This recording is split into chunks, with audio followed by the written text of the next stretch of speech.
এবং এই ভ্যাকসিনটা আমি 3-4 মাস পর পর করি। তারপর ভ্যাকসিন করার পর আমি ডিরেক্টলি চলে যাই হচ্ছে আপনার ম্যানিকিউর প্যাডিকিউরে।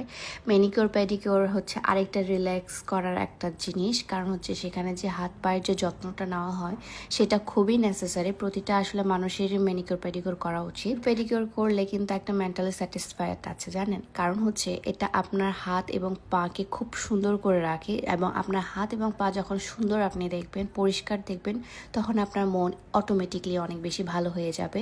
এবং সেলফ প্যাম্পারিং করতে কার না ভালো লাগে বলেন, আমার তো অনেক বেশি ভালো লাগে ভাই। আমি বেছে নিয়েছিলাম স্পার্কল সিগনেচার থাই পেডিমেনি। এক একটা ম্যানিকিউর পেডিকিউরে এক একটা মেডিসিন, এক একটা প্যাক, এক একটা মানে প্রসেস থাকে। সো আমি আসলে মনে করছিলাম যেহেতু আমার ট্যান পড়ে গেছে এবং অনেক রিল্যাক্সের দরকার, তাই আমি থাই পেডিমিনিটা আসলে চুজ করে নিয়েছিলাম। এটা একদমই এক্সপেন্সিভ না, একদমই মানে ধরা ছোঁয়ার বাইরে না, এটা খুবই অ্যাফোর্ডেবল। ঢাকা অনুযায়ী তো অনেক বেশি, তার উপর ধানমন্ডি অনুযায়ী তো আরও বেশি।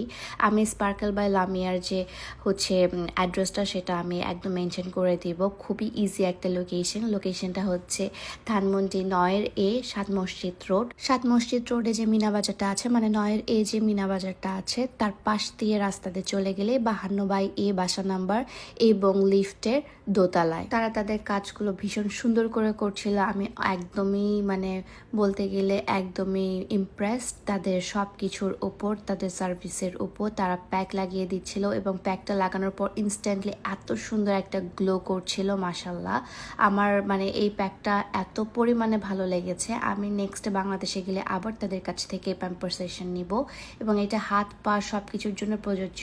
আমার নখগুলোকে মানে বলতে গেলে একদম খোদাই করে করে করে নোংরাগুলো বের করছিল এবং এটাই আমি আসলে এক্স্যাক্টলি চাচ্ছিলাম। এবং এটাই আপনাদেরকে বলতে চাচ্ছিলাম যে এই যে নেইলসের যে ময়লাগুলো সেগুলো কিন্তু আসলে খালি চোখেও দেখা যায় না বা আমাদের পক্ষে সম্ভব হয় না এগুলো ক্লিন করা। সো তারা আমাকে এটা খুব সুন্দর করে ক্লিন করে দিচ্ছিল। ম্যানিকিউর পেডিকিউরের পর আমি ঠিক চলে যাই হচ্ছে আমার হেয়ার প্যাকের দিকে, কারণ এরপর আমি আমার ফেসিয়ালটা করে ফেলবো। হেয়ার প্যাকের জন্য আমি আমার হেয়ার প্যাকটা যে বাছাই করে নিয়েছিলাম, মানে প্রোটিন প্যাক যেটা, সেই প্রোটিন প্যাকটাই আসলে বাছাই করে নিয়েছিলাম। আপনারা চাইলে লামিয়া আপুর থেকে প্রোটিন প্যাকটাও নিতে পারেন, সেটাও কিন্তু অনেক বেশি ভালো। প্যাক লাগানোর পর এখন আমি চলে যাই হাইড্রা ফেসিয়ালে। আমার কোনো ফেসিয়াল আসলে স্যুট করে না হাইড্রা ফেসিয়াল ব্যতীত, তাই আমি হাইড্রা ফেসিয়ালটা সব জায়গায় নিয়ে থাকি। আপনারা আপনাদের স্কিন টাইপ, আপনাদের সব কিছু প্রিফারেন্স অনুযায়ী আসলে আপনারা করতে পারবেন। সো ফার্স্টে হচ্ছে আমার ফেসটাকে একটু ক্লিন করে নেওয়া হচ্ছিল, দেন আমাদের অন প্রসেসে চলে যাওয়া যাচ্ছিল। আমি কিন্তু আসলে ঘুমিয়ে গিয়েছিলাম, দেখেন আমি কিন্তু ঘুমানো। তাদেরকে আমি জাস্ট বলেছি তোমরা তোমাদের মতো করে ক্লিপ একটু নিয়ে রেখে